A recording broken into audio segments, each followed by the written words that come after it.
বিসমিল্লাহির রহমানির রহিম। আসসালামু আলাইকুম ওয়া রাহমাতুল্লাহি ওয়া বারাকাতুহু। ইসলাম একটা সুখী শান্তির জীবন দিতে চায়। সমাজে মানুষ বাস করবে, কেউ একটু ধনী, কারো একটু কম আছে, কারো একটু বেশি আছে। কিন্তু এই অবস্থার মধ্যে যারা একটু ধনী, যাদের একটু বেশি আছে, তারা তাকাবে তাদের দিকে যাদের কম আছে। এই তাকানোর ব্যাপারে যারা কষ্টে আছে তাদের পাশে দাঁড়ানোর জন্য এত বেশি উৎসাহিত করা হয়েছে যে পৃথিবীর অন্য কোনো সিস্টেমে তা নেই। রাসূল সাল্লাল্লাহু আলাইহি ওয়াসাল্লাম বলেছেন, তোমরা যদি কেউ পেট ভরে খাও আর তোমার প্রতিবেশী উপোস থাকে, তাহলে তুমি মুসলিম না, মুমিন না, তুমি আমাদের দলভুক্ত নও।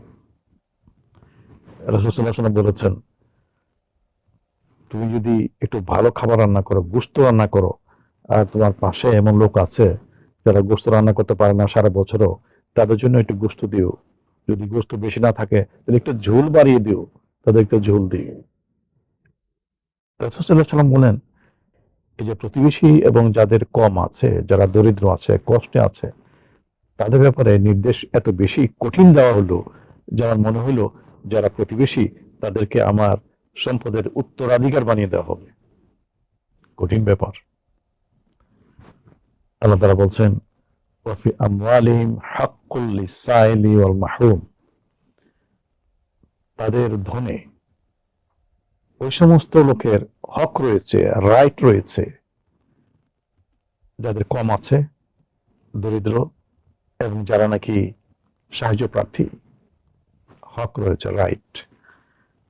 রাইট তখনই হয় যখন রাইট না দিলে কোর্টে গিয়ে রাইটটা আনা যায়। এটা হলো রাইট। লিগেল প্রসিডিউর করে, মামলা করে এ রাইটটা আনা যায়, সেটাকে রাইট বলা হয়।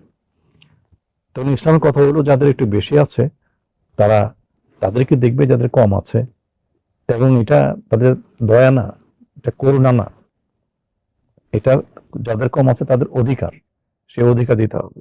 এটা আমরা অনেক সময় করি না। এই না করার কারণে আল্লাহ তাআলা রমাদানের মধ্যে এমন একটা প্রশিক্ষণের ব্যবস্থা করেছেন যে আমরা এটা ফিল করতে পারি যে গরিবরা কি কষ্টে আছে, যারা খাবার পায় না তাদের কষ্ট কতটুকু। আমরা তখন বুঝতে পারি যখন আমরা সকাল থেকে সন্ধ্যা পর্যন্ত না খেয়ে থাকি। যাদের নাই তাদের কতটুকু কষ্ট আছে তখনও বুঝতে পারি যখন আমাদের পিপাসা আছে, পানিও আছে, কিন্তু রমজান বলছে, রোজা বলছে খাইও না, পান করো না। এই অনুভূতি আসে। রাসূল সাল্লাল্লাহু আলাইহি ওয়াসাল্লাম বলেছেন, এই রমাদান মাস হলো শাহরুল মুআসাত, এটা হলো সমবেদনার মাস। এমনিতে ইসলাম একটা সংবেদনশীল সমাজ গঠন করতে চায়, তার উপর এই সংবেদনশীল হওয়ার জন্য রমজান আমাদেরকে ট্রেনিং এর ব্যবস্থা করেছে। এক হাদিস আছে, রাসূল সাল্লাল্লাহু আলাইহি ওয়াসাল্লাম বলেছেন, রমজান হলো সমবেদনার মাস।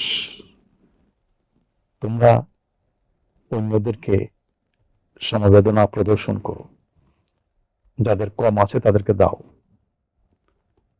এবং এটাকে উৎসাহিত করার জন্য রাসূল সাল্লাল্লাহু আলাইহি ওয়াসাল্লাম বলেছেন যে তোমরা যদি কাউকে ইফতার করাও তাহলে তোমাদের জন্য ক্ষমা পাবে, তোমরা রিজকুম মিনান নার, দুজক থেকে মুক্তি পাবে। এবং এই যাকে ইফতার করালে সে রোজা রাখার দরুন যতটুকু সওয়াব পেল, তোমরা ঠিক ততটুকু সওয়াব পাবে এবং তার সওয়াব থেকে একটু কমবে না। তখন এক সাহাবী বললেন যে নাকি একটা অসচ্ছল ছিলেন, যে আল্লাহ রাসূল, আমাদের তো অনেকের এই সামর্থ্য নাই যে মানুষকে ভালোভাবে ইফতার করায়। তো রাসূল সাল্লাল্লাহু আলাইহি ওয়াসাল্লাম বললেন যে দেখো, তোমরা যদি সামান্য একটু দুধ দিয়ে ইফতার করাও, অথবা দুধও না থাকে সামান্য এক ঢুক পানি দিয়ে ইফতার করাও, তাহলে তোমার সেই সওয়াব পেয়ে যাবে।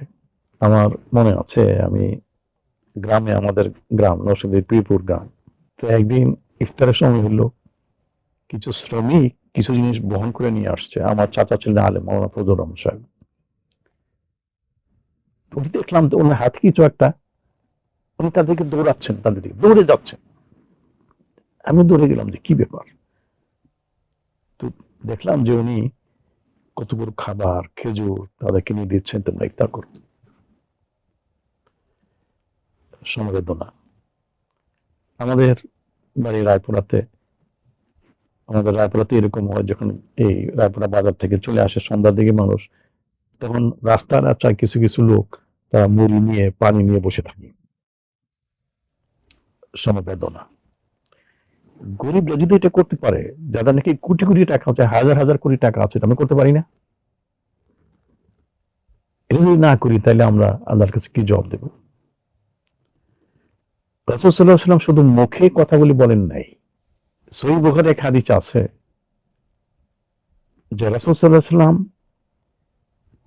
সাধারণ অবস্থায় সবচেয়ে বেশি উদার, সবচেয়ে বেশি দানশীল ছিলেন, এবং রমাদানে তিনি আরো বেশি উদার হয়ে যেতেন, আরো বেশি দানশীল হয়ে যেতেন, দুই হাত খুলে দিতেন। তার ধন সম্পদ বেশি ছিল না।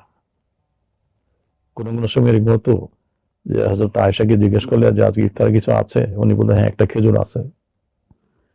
এই অবস্থার মধ্যে তিনি এরকম করতেন।